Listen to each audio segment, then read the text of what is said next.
8. अर्श, पता नहीं अगर आपको याद है कि नहीं, जब हम लोगों ने पहली बार रिकॉर्डिंग करी थी, जब मैं कानपुर आया था, आपके पास में एक होटल वगैरह में रुके थे हम लोग, और ये वही दिन था जिस दिन हम सबके प्रिय अतीक अहमद भाई साहब जो हैं, उनके साथ कांड हो गया था वो गोली वाला।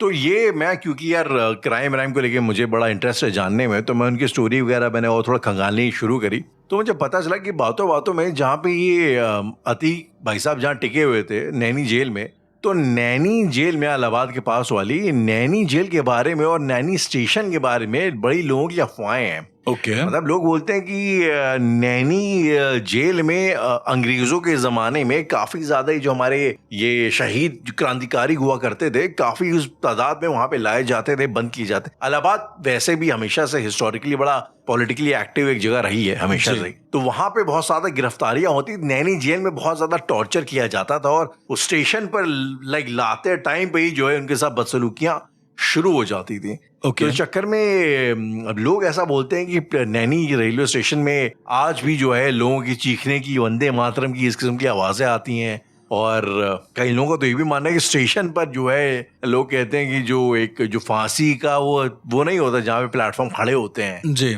और वहां से जब गिरते तो इसे भड़ की आवाज आती है, तो कुछ उस किस्म की आवाजें भी आती हैं, लोग ऐसा बताते हैं। तो मुझे इन जनरल मुझे ऐसा लगता है ना कि रेलवे स्टेशंस को लेके बहुत सारी कहानियां होती हैं, और ऐसा क्यों होता है तो इसका I am not very sure about that, लेकिन समहाउ ऐसा है जी। तो I am also pretty sure कि आपने भी जो है काफी कहानियां सुनी होंगी भारत में हॉन्टेड रेलवे स्टेशंस की। जी, मैंने बहुत ऐसे कहानियां सुनी और सब लोगों को बहुत सारी कहानियां मिल जाएंगी इस स्टेशंस के बारे में। जैसे आपने नैनी स्टेशन के बारे में बताया, इलाहाबाद वाला, उसी तरीके से बेगुन कुदार के बारे में बहुत ज्यादा चीजें फेमस है, जिसपे हम लोग पहले भी बात कर चुके हैं। बेगुन कुदार स्टेशन है, वहां पर हॉन्टेड था, वहां पे 40 साल तक स्टेशन बंद रहा था, 42 साल तक का। उसके बाद जाके फाइनली आई थिंक 2012 या 13 में जाके जब सरकार ने उसको वापस खोला, चालू किया। इवन कई सारे पैरानॉर्मल एक्सपर्ट भी गए थे वहां पर उन चीजों को देखने के लिए। वकार सर भी गए थे बेगुन कुदार रेलवे स्टेशन। ये बड़ा इंटरेस्टिंग लगता है कि कुछ जब चीजें अथॉरिटीज ही उसको एक्सेप्ट कर लेती कि हाँ ये हॉन्टेड है, बड़ा मुश्किल होता है। हम वो राजस्थान वाला कौन सी हवेली है यार, वो जो भैरवगढ़ कौन सा गढ़ है जहाँ पे लोग जाते हैं? सूर्यगढ़ का पैलेस है। सूर्यगढ़ का पैलेस है नहीं, और एक जो बड़ा हिट है यार जहाँ पे लोग जाते हैं हॉन्टेड एक्सपीरियंसेस के लिए, भानगढ़ जी। भानगढ़ किला पता नहीं ऐसा, लेकिन लोग ऐसा बोलते हैं कि वहाँ तो गवर्नमेंट ने ही बोल रखा है कि यहाँ पे शाम को रात में मत आइए, कुछ हॉन्टेड है, ऐसा कुछ है।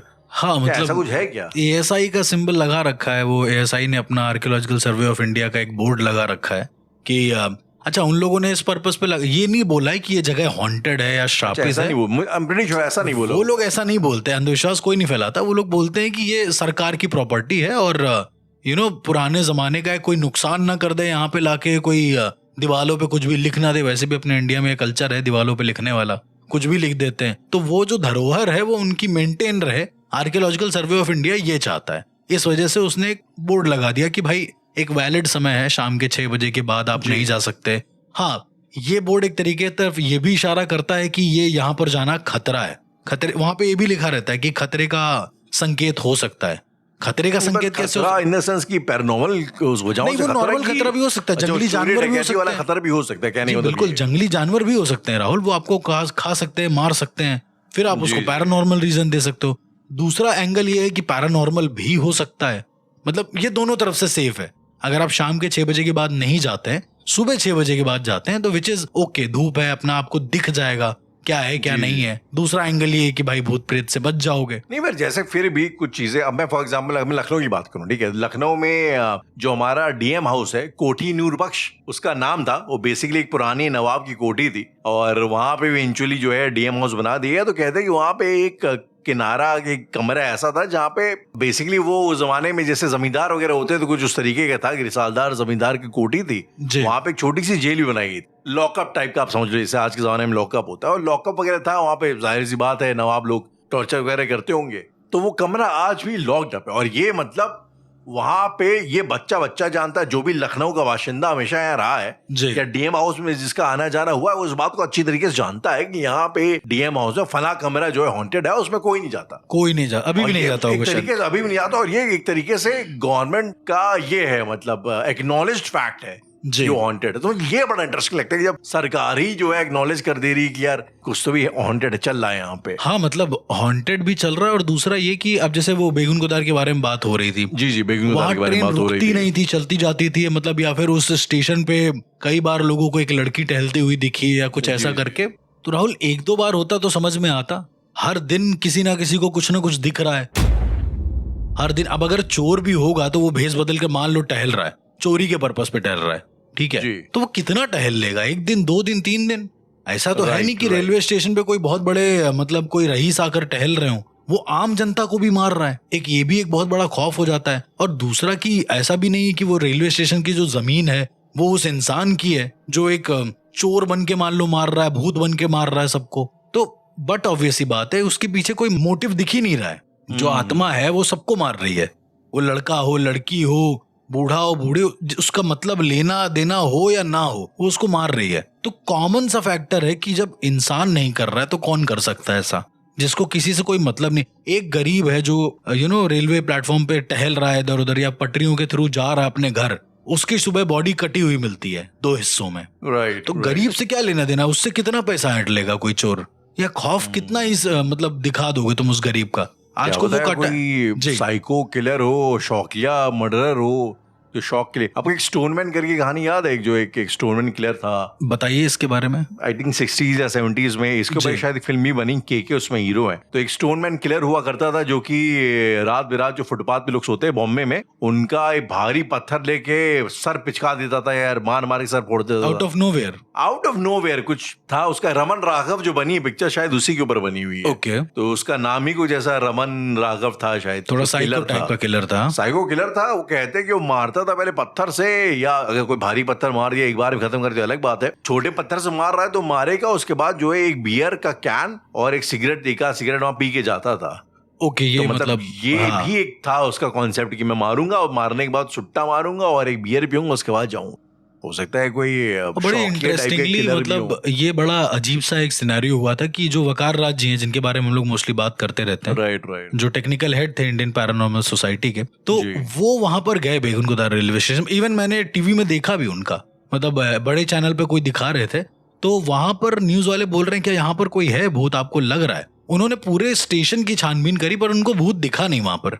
उन्होंने कई बार मतलब उस चीज को छाना समझा, लेकिन उन्होंने बोला कि यहाँ पर आई डोंट थिंक सो कि किसी भी तरह की एंटिटी है इस समय। ओके। तो उन्होंने तो साफ मना कर दिया कि बेगुन गोदार हॉन्टेड है नहीं फिलहाल के लिए, या कहने को कह दिया होगा, बट उन्होंने मुझसे जब बताया तो उन्होंने बोला कि हॉन्टेड नहीं है वो। हो सकता है शायद उनको एक्सपीरियंस ना हुआ हो, हम उनका अथॉरिटी मान के चल रहे हैं। आई मीन अब कोई है या नहीं है, अब इसकी कोई 100% गारंटी तो कहीं से कुछ होती नहीं है, राइट? जी बिल्कुल। लेकिन उसके बाद, उसी रिसर्च के बाद बहुत सारे लोगों ने फिर से रिपोर्ट किया कि वहां पर चीजें होने लगी हैं अजीब अजीब सी। मतलब स्टेशन पर एक औरत है, ऐसा बताते हैं कि जो ट्रेन ड्राइवर्स होते थे, जो वहां से ट्रेन गुजरती थी मोस्टली, जो कोलकाता से दूसरे रूट पर जा रही है, तो उनके ड्राइवर बताते थे कि रास्ते में उनको एक औरत दिखती थी जो ट्रेन के साथ साथ भागती थी। अच्छा, मतलब ट्रेन की जो स्पीड है, ये मैंने सुना है बेगुन गोदार के बारे में। ये बेगुन गोदार पे ही हो रहा है कि साथ साथ भाग रही। ऑल्सो जो ड्राइवर है, अच्छा, हर स्टेशन पे ना वो सिग्नल देने के लिए बैठे रहते हैं,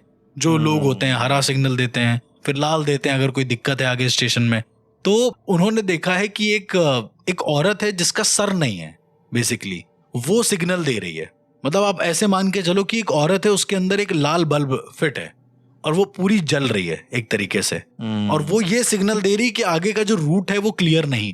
लेकिन उनके पास जो अपना रूटोमीटर होता है जो ट्रेन में लगा होता है, उसमें वो बोलते हैं कि सब क्लियर है आगे। तो ड्राइवर रुकता नहीं है बेगुन गोदार पे। नहीं, ये सुना है, मैंने सुना है कि बड़े आउट ऑफ काफी टाइम तक ये चलता रहा, काफी टाइम तक चलता रहा। और अब तो खैर कोई भी ट्रेन नहीं रुकती वहां पर। नहीं, अब तो स्टेशन बन गया ना बेगुन गोदार। हाँ, स्टेशन बन गया है, लेकिन मैंने ये सुना है, जो अभी रिसेंट 2-3 लोग वहां पर गए तो उन्होंने बोला अभी भी जब स्टेशन आता है ना तो खिड़की दरवाजे प्रॉपर लॉक कर दिए जाते, बंद कर दिए जाते हैं कि मतलब मत खोलो, चोरों का खतरा है वहां पर। अब ये ज्यादा फेमस हो गया कि चोरों का खतरा है, ऐसे जाओगे तो वहां पे चोर हो जाएंगे। जो लॉन्ग रूट की ट्रेन होती है जो वहां पे नहीं रुकती हैं, उनकी स्पीड डबल ट्रिपल हो जाती है वहां पे, ऐसा कहते हैं। वो और तेज कर देते हैं। मतलब ये देखने के लिए भी नहीं रुकते हैं कि सिग्नल क्या है उस जगह पे, शायद उसका अगला स्टेशन जो होगा वहां देखते होंगे। जहाँ बड़ी अजीब चीज है यार, एक बार लग जाता है चीजों को तो भाई बैठ ही जाता है। बिल्कुल बैठ जाता है, बहुत ज्यादा। एक दिन ऐसे ही मैं मतलब मुंबई की ओर जा रहा था, ये बहुत बहुत समय पहले की बात है। तो वहां पर एक स्टेशन था जिसके बारे में शायद आप भी जानते होंगे, ललितपुर। ये स्टेशन बड़ा यूनिक है। कहते हैं कि वो स्टेशन जो है वो एक्चुअली स्टेशन है, लोग वहां के हैं, मैं जानता हूँ कुछ लोग ललितपुर के, ठीक है, लेकिन वो कहते हैं कि ट्रेन वहां रुकती नहीं है, झांसी के बाद सीधा चल देगी, वो रुकेगी नहीं उस जगह पे। अब ये बड़ा अजीब है यार, मतलब मैंने सोचा, फिर उनसे पूछा कि कभी कोई ट्रेन जाती नहीं क्या ललितपुर से, तो बोलते नहीं जाती है, ललितपुर से जाती है, लेकिन जो ललितपुर के पहले स्टेशन होगा वहां से अगर निकल रही होगी तो उस स्टेशन पे स्टॉपेज नहीं है उसका। ये लेकिन मुझे आज तक कभी समझ में नहीं आया कि ललितपुर की कहानी बेसिकली है क्या, लाइक मतलब क्यों इस तरीके से। To be very honest, Lalitpur की कहानी तो ऐसे खैर मुझे भी ज्यादा आइडिया नहीं है, लेकिन वहां पे जो एक उदय नाम का लड़का रहता था उससे पूछा तो वो बोल रहा है कि ललितपुर स्टेशन पे पहले जो चोर वोर होते थे इधर उधर के, वो किसी को मार वार के उनका काम ये होता था कि पटरियों पर डाल देते थे और डालने के बाद वहां से भाग जाते थे, ऐसा करके। अच्छा। अब ये जो उदय था मेरा स्टूडेंट है, उसके पापा बताया करते थे कि पहले के टाइम पे ऐसा होता था, तो जितनी भी ट्रेन आती थी ना वो उन सब में खून लगता हुआ जाता था कंटिन्यू। अब भाई पटरी पे, और वो बांध के लिटालते भी कैसे थे कि किसी इंसान को मार दिया, उनके ऑर्गन्स निकाल लेते थे राहुल वो लोग। अब शायद उनका ऐसा कुछ तस्करी वाला सीन होगा, मुझे नहीं पता। तो वो लोग बॉडी पार्ट्स निकाल के इंसान की जो बॉडी होती थी उसको पटरी पर लिटाल देते थे और बांध के चले जाते थे, ये ऐसा उसका मानना। अभी तो खैर नहीं होता ये, पर उसकी रियल कहानी क्या है वो मुझे नहीं पता। ऐसे मैंने आज सुना है कि एक महाराष्ट्र का स्टेशन है, डोंबिवली का स्टेशन है, डोंबिवली। और डोंबिवली स्टेशन इन अ वे बड़ा इंटरेस्टिंग है। अब इसके पीछे रीजन क्या है मुझे पता नहीं, लेकिन समहाउ डोंबिवली स्टेशन में हद से ज्यादा सुसाइड्स हुए हैं। अब ऐसा वहां के रिकॉर्ड्स में लोग बोलते हैं, ये कभी मैंने सुना नहीं डोंबिवली के बारे में, ये भी फैक्ट है। अनफॉर्चुनेटली ये एक रियलिटी है कि डोंबिवली के स्टेशन में, उसके स्टेशन में बहुत सारे लोगों ने सुसाइड्स वगैरह किए हैं, और कई लोगों का ऐसा मानना है कि उस स्टेशन में आज भी रात के टाइम पे जब आप जाते हैं वहां से, तो आपको एक लेडी का साया दिखाई देता है और वो रो रही होती है, विलाप कर रही होती है। और उसमें 2-3 कहानियां हैं। एक ये विलाप कर रही होती है, कोई पूछता अगर कि भाई क्यों रो रही हो, तो कोई कहता है कि वो बोलती है कि मेरी आखिरी ट्रेन मिस हो गई है। और कभी कभी वो कहती है कि जो है मेरा बेटा यहाँ था, वो उसका प्लेटफॉर्म पे बैठी हुई मिलती है ऐसा, वो बाकायदा पटरियों में टहलते हुए। ओके। और बोलती है कि मेरा बेटा जो है वो हाई स्कूल में फेल हो गया था, तो यहाँ पे आके उसने कूद के जान दे दी और वगैरह वगैरह, तो उसकी मैं बॉडी तलाश रही हूँ। तो ये बड़ी कहानियां कई बार लोग बताते हैं कि जो लोकल में ट्रैवल करते हैं, तो एक बार वो किसी लड़के ने वहां से कूद के सुसाइड किया था, तो वो कहते हैं कि आज भी जो है वो दौड़ते हुए आता। आपने मूवी देखी हुई गुलाम, अगर आपको याद है? जी मैंने सुना है, मतलब एकदम रिमाइंड नहीं है मुझे ठीक से। गुलाम आमिर खान की इसमें एक क्या बोलती तू वाला गाना है, उसमें 10-10 की दौड़ होती है, अगर आपको याद हो तो बेसिकली क्या, अगर आपने ना देखी हो तो एक आमिर खान, एक ट्रेन होती है, ठीक है, वो 10-10 की लोकल होती, जब जाती है तो आपको ट्रेन के साथ रेस करनी होती है, और एक पॉइंट पे आके आपको जंप करके एक पटरी से यहाँ छलांग मारनी होती है ट्रेन के सामने। ओके। तो ये मतलब उस फिल्म में एक सीन होता है, इसको 10-10 की दौड़ बोलते हैं वो लोग। तो बेसिकली 10-10 की दौड़ कॉन्सेप्ट आया वहीं से था कि भाई लोग बताते हैं कि डोंबिवली कॉन्सेप्ट है। हाँ, कि डोंबिवली में जो 10-10 की लोकल होती है, वहां पे एक ऐसे ही लड़का आता है दौड़ते हुए जो ट्रेन के आगे कूद जाता है, जो जिस तरीके से उस लड़के ने सुसाइड किया था, और उसका भूत आज भी दिखाई देता है। तो ये बड़ी इंटरेस्टिंग स्टोरी है। तो क्या वैसे ही दौड़ता हुआ दिखाई देता है, कूदता हुआ? दौड़ते एग्जैक्टली वैसे ही, जो है जो लोग खड़े होते हैं लड़क के जा रहे होते हैं, दिखते दौड़ते हुए आता है, सामने से कूद देता है। कई बार ऐसा डोंबिवली स्टेशन में, जब मैं बॉम्बे था, मैंने सुना था कि लोग जो है अचानक से रात में जब 10-10 की लोकल जा रही थी, अचानक से चिल्लाते थे, क्या रे रोको बचाओ, देखा तो वहां पे कोई कूद रहा है जी। तो ये एक बड़ा इंटरेस्टिंग सा एक फंडा है डोंबिवली स्टेशन का, जो शायद बहुत ज्यादा लोग अभी, ये मुझे अच्छा कभी पता नहीं चला, क्योंकि मुंबई की जो लोकल ट्रेन्स होती हैं राहुल, उसमें कितने हादसे होते हैं आप देखो, बम ब्लास्ट हुए हैं यार, बम ब्लास्ट हुए हैं, हादसे हुए हैं। तो ये मतलब अच्छा, मुंबई के बारे में खैर इतना ज्यादा मैं इन डेप्थ में नहीं बता सकता हूँ, क्योंकि मैंने ज्यादा पूछा नहीं लोगों से, पर स्टेशन के किस्से बड़े अजीब होते हैं। एक देखिए, रेलगाड़ी हो गई, वो चल रही है, वहां से कोई एक्सीडेंट हो गया, दैट्स अ डिफरेंट थिंग, लेकिन जो प्लेटफॉर्म की वाइब होती है, मुझे ऐसा लगता है कुछ बड़े अजीब किस्म की होती है। एक रजत नाम का लड़का हुआ करता था, अभी खैर नहीं है इस दुनिया में, उसने सुसाइड कर लिया। तो वो ना स्टेशन पे एज अ वर्कर काम किया करता था, जो सामान होते थे उनको ढोना, फिर उसके बाद सही जगह तक पहुंचाना, ऐसा करके। मैंने उसको जानता था, जब भी मैं जाता था स्टेशन उससे मिलता था, ये कानपुर सेंट्रल की ही बात है जी। तो उसको मैंने पूछा कि कभी ऐसा कुछ तुमने भूत वाला कुछ एक्सपीरियंस नोटिस किया है? तो पहले तो उसने 2-3 दिन तो हंस के टाल दिया। तीसरे दिन उसने कहा कि भैया हम जब जाते हैं ना तो एक राहुल, एक आपको याद होगा कानपुर से जब आप जाएंगे दिल्ली की ओर तो बीच में एक फफूंद नाम का स्टेशन पड़ता है, झींझक फफूंद इस तरह से नाम में पहली बार सुन रहा हूँ मैं। एक स्टेशन पड़ता है, वो रुकती नहीं है वहां पे, ट्रेन बहुत स्पीड में निकल जाती है ना, करीबन कानपुर से होगा वही करीब 110-120 किलोमीटर दूर, ठीक है। राइट। तो बोलता है कि कभी कभी जो एक्सप्रेस ट्रेनें होती है ना वो वहां पे रुक जाती हैं ऐसा करके, और आउट ऑफ नोवेयर रुकती हैं। तो मैंने कहा कि उसमें हॉन्टेड क्या है, ऐसा मतलब भूत वाला क्या है? तो वो बोलता है कि उस स्टेशन पे ऐसा कहते हैं कि आधा, जिसका शरीर आधा है, आधा कटा हुआ एक इंसान जो है उस पे जो बेंच होती है उस पे बैठा हुआ मिलता है, अक्सर लोगों को दिखता है। तो लोगों को लगता है कि भाई उसका शरीर नहीं होगा उतना, पर वो भूत होता है। बड़ी एक शॉकिंग चीज बताई। तो मैंने कहा कि तुम कैसे कंफर्म हो कि वो एक भूत ही है? ये कौन से स्टेशन की बात हो रही है? फफूंद और झींझक के बीच की बात, मतलब अच्छा, दोनों में से कुछ भी हो सकता है, मुझे एग्जैक्ट नाम नहीं याद है, लेकिन ये दो नाम है, उनमें से कोई स्टेशन है, ठीक है। तो उसने बोला कि ये स्टेशन पे जब भी आप जाओगे ऐसे करके, अच्छा वो बैठता था सबसे आगे वाली बोगी में, मतलब जहां पर इंजन होता था उसके थोड़ा सा पहले। तो कहता था कि हमें दिखता था ऐसा, हमको और ड्राइवर दोनों को दिखता था। उसको दिखा है आपके दोस्त को? एक बार नहीं दिखा है राहुल, मल्टीपल टाइम्स उसको मल्टीपल टाइम्स दिखा है जब वो दिल्ली गया है यहाँ से। मैंने कहा कि यार ये मतलब ऐसा क्या है उस स्टेशन? कहता एक दिन हम उतरे भैया वहां पे, थोड़ी देर के लिए रुक गया, सब कुछ एक्सप्रेस ट्रेन थी, तो खाने पीने के समोसा मिलता है, आप जानते हैं ऐसे करके। तो इसने ये सोचा रजत ने कि भाई वो बूढ़ा आदमी है और उसका शरीर कटा हुआ है, कटा एज इन होते नहीं है स्टेशन में, अलग अलग तरह के लोग होते हैं, इनका पैर नहीं है, एक का कुछ नहीं है। तो वो समोसा लेके देने जा रहा था उसको। ये महाराज जी क्या काम किए कि ये समोसा लिए और जाके उसको देने का, मतलब उसके सामने दिख रहा था वो इंसान एक्चुअली बैठा हुआ था, उसको पीछे से किसी ने रजत नाम से आवाज लगाई है। ये पीछे मुड़ा और पीछे देखता है कोई नहीं, और जैसे ही आगे पलटा है वो इंसान गायब है वहां से। मतलब ये कभी उसके करीब नहीं जा पाया। इसने 2-3 बार ऐसा, अच्छा ये जो लड़का था ये थोड़ा सा जिगरी टाइप का था, तो इसने कहा कि हम देखेंगे, मतलब इसको डर वर नहीं लगता है। अब इतनी रात बिरात काम करने वाला लड़का है, अकेला कमाने वाला, उसको बिल्कुल डर नहीं किसी चीज का।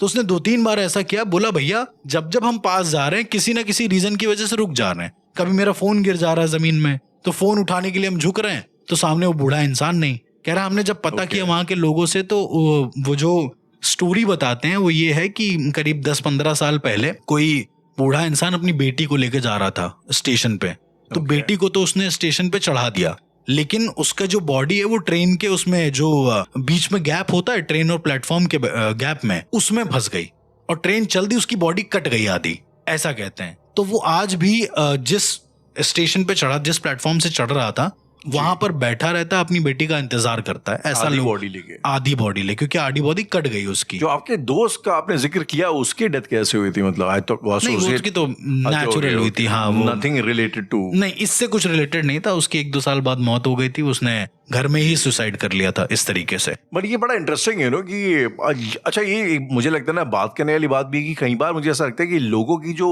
हसरतें और तमन्नाएं होती हैं, जैसे इस केस में उस फादर बूढ़े आदमी की थी, हाँ, उस बूढ़े आदमी थी, कहीं ना कहीं एक जगह से बांध के रखती हैं। वो गिल्ट भी हो सकता है किसी चीज का, वो किसी चीज का इंतजार हो सकता है, बदला हो सकता है, बिल्कुल बिल्कुल, कहीं ऐसी भावनाएं होती है। मतलब हम लोग एक आम इंसान भी, हम लोग भी जो अपनी लाइफ में जब कुछ किस्से जो हुए रहते हैं, उसकी मेमोरीज हम लोग बाहर नहीं आ पाते। कोई डेडली ब्रेकअप हुआ हो और आजीवन नहीं आ पाते बाहर, आजीवन नहीं आ पाते। कई लोग जो है, मेरा एक दोस्त है, मैं उसका नाम नहीं लेना चाहूंगा, उसके फादर की हाल फिलहाल डेथ हुई कैंसर से जी, और उसको इस बात का बड़ा मलाल, बड़ा दुख है कि उसको जब मतलब उनके फादर को बड़ा लेट डिटेक्ट हुआ। वो बोलते रहे कि कुछ दिक्कत है, लेकिन इन लोगों का कुछ ऐसा होगा, गैस होगी, ये उन्होंने कभी प्रॉपर्ली चेकअप कराया नहीं। जब तक चेकअप कराया बहुत लेट हो चुका था। अब ये एक ना बड़ा कॉमन फंडा है जो मैंने मल्टीपल फैमिलीज में सुना है कि ना चेक कराने में लेट हो गया, चक्कर में पता लगा कैंसर। इस बात का गिल्ट उसको इतना भयान है कि अभी आज उसके फादर की डेथ को हुए 3-4 साल होने आ रहा है जी। आज ही वो होता ना, किसी की बातों में वो चीज झलक जाती है, वो पछतावा, काश वाली बात, काश ये ऐसा हो जाता, जो काश का होता है।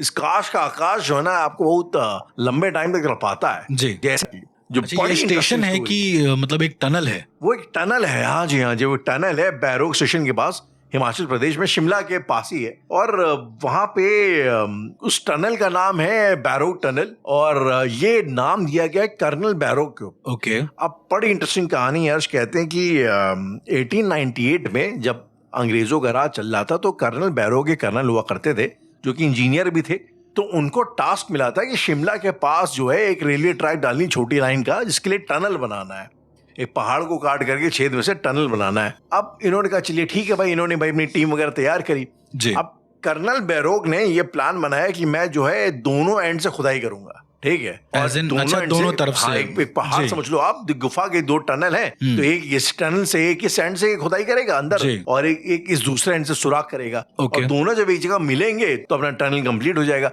ये बेसिकली कर्नल बैरोग का प्लान था। पूरी कैलकुलेशन वगैरह करते हैं, उसके हिसाब से जो है काम शुरू करते हैं। 1-2 महीने बाद जब वो एग्जीक्यूशन का टाइम आता है, दोनों एंड से जो टीमें हैं अपना खोद के आती हैं, तो सेंटर पे नहीं मिल पाती। ओके, मतलब गलत टनल खुद जाते हैं। बड़े ही वो मिसकैलकुलेशन में आता है कर्नल बैरोग के एंड से, और इस बात की भाई बड़ी जगहसाई होती है, बड़े सीनियर कर्नल होते हैं वो, और क्योंकि भाई जाहिर सी बात है सरकार का वो पैसा भी लगा होता है जी। और आप भाई ट्रेन का ऐसा तो है नहीं कि यार सामने से एंगल में मोड़ देंगे या कुछ कर देंगे, भाई ट्रेन एंगल में मोड़ेगी नहीं, गाड़ी तो है नहीं, गाड़ी मुड़ भी जाए। तो इस बात भाई उनकी बड़ी फजीहत हुई। उसके बाद उसको जो है उनको हटा कर फायर किया गया, किसी और को लाया गया और उससे काम करवाया गया। अब कर्नल बैरोग जो है वो बड़े ही खुदगर्ज और खुददार किस्म के इंसान थे, तो जब उनको इस बात का बड़ा धक्का लगा तो कहते हैं कि एक रात को जब वो अपना कुत्ता टहला रहे थे तो उसमें उन्होंने दारू पी करके अपने आप को गोली मार दी, अपने कुत्ते दोनों को, मतलब इस गिल्ट में आकर के मैंने इतना बड़ा नुकसान करा दिया और इतनी मेरी जगह हसाई हुई, उन्होंने अपने आप को गोली मार ली। और लोगों ने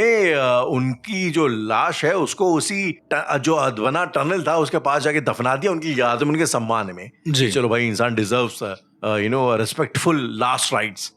अब उसी के बाद से जो है कहानी यहाँ पे शुरू होती। कर्नल बैरोग की अब लोग बताते हैं कि जो एक अतृप्त आत्मा वाली बात है, वो आत्मा अभी भी वहां टहलती है, लेबर्स को गाइड करती है, डायरेक्शंस देती है और बताती है कि क्या करो, सवाल पूछ लेती है, कई बार ख्याल रखती है उनका।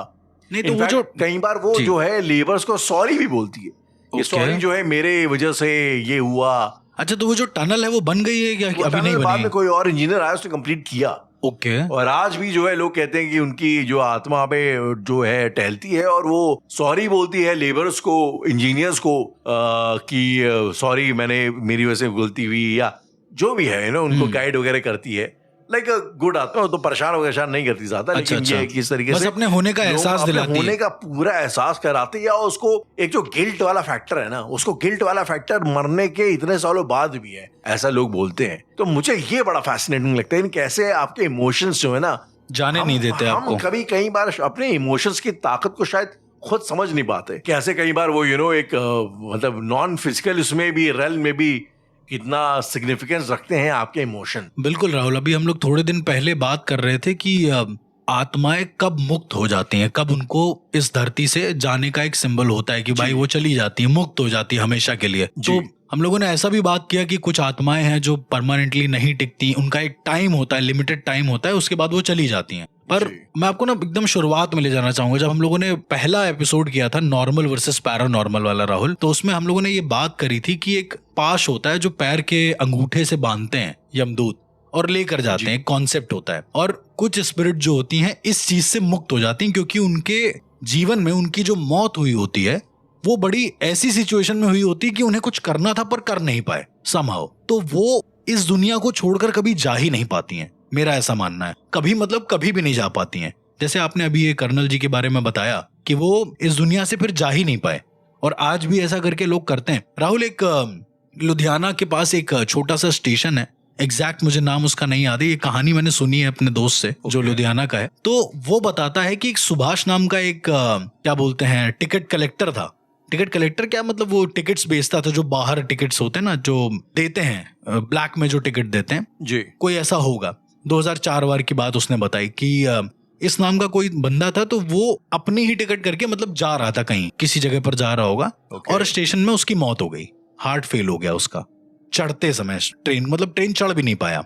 तो अभी वो कहता है कि उसकी जो आत्मा है वो अपने जो काउंटर है जहां वो बैठा करता था उस चीज को भी पोजेस करती है, उस जगह को भी पोजेस करती है जो आता है उससे लेने के लिए। कई बार उसने बताया कि उससे उस काउंटर पे जहां पर लोग टिकट लेने आते थे वहां पर लोगों ने मांगा कहीं का टिकट है, उसने दिया कहीं का टिकट है। मतलब वो जो सुभाष था वो जा रहा था, लेट सपोज उदाहरण के तौर पे, मुझे नहीं पता, वो जा रहा था दिल्ली, ठीक है, और दिल्ली जाते हुए उसकी मौत हो गई। तो अब कोई लुधियाना में इंसान आया है और उस टिकट जो काउंटर है उस पर कोई और बैठा है, उससे मांग रहा है कि मुझे कर्नाटक का टिकट दे दो या मुझे केरल का समथिंग टिकट दे दो, तो उस इंसान ने जानबूझ के दिल्ली का टिकट काट के दे दिया है कि ये लो दिल्ली। और जब दे दिया है तो वो जो आदमी बैठा उसको खुद को होश नहीं कि उसने दिया क्यों है टिकट दिल्ली का। वो कह रहा सॉरी गलती हो गई। ऐसा होता अभी भी, आज ऐसा अभी भी वो कह रहा है कभी कभी होता है, हमेशा नहीं होता है, कभी कभी होता है। और बोला कि जो जहां पर उसकी डेथ हुई थी ना, जहां पर उसका हार्ट फेल हो गया था जी, जिस प्लेटफॉर्म पर, प्लेटफॉर्म नंबर 3 या 4 की बात है शायद, वो बता रहा था जी, कह रहा वहां पर कई बार ऐसा हुआ है कि लोगों को लगा है कि उनका दिल रुकने वाला है अचानक से। मतलब कोई आत्मा नहीं दिखी है अलग से, उनको लगा है कि उनका दिल एकदम धक धक धक हो रहा है बहुत जोर से, एक कहीं किसी पॉइंट पर जाकर। तो वहां पर आज भी ऐसे गोला और ऐसा क्रॉस टाइप का बना दिया उन लोगों ने कि यहाँ पर मत आओ।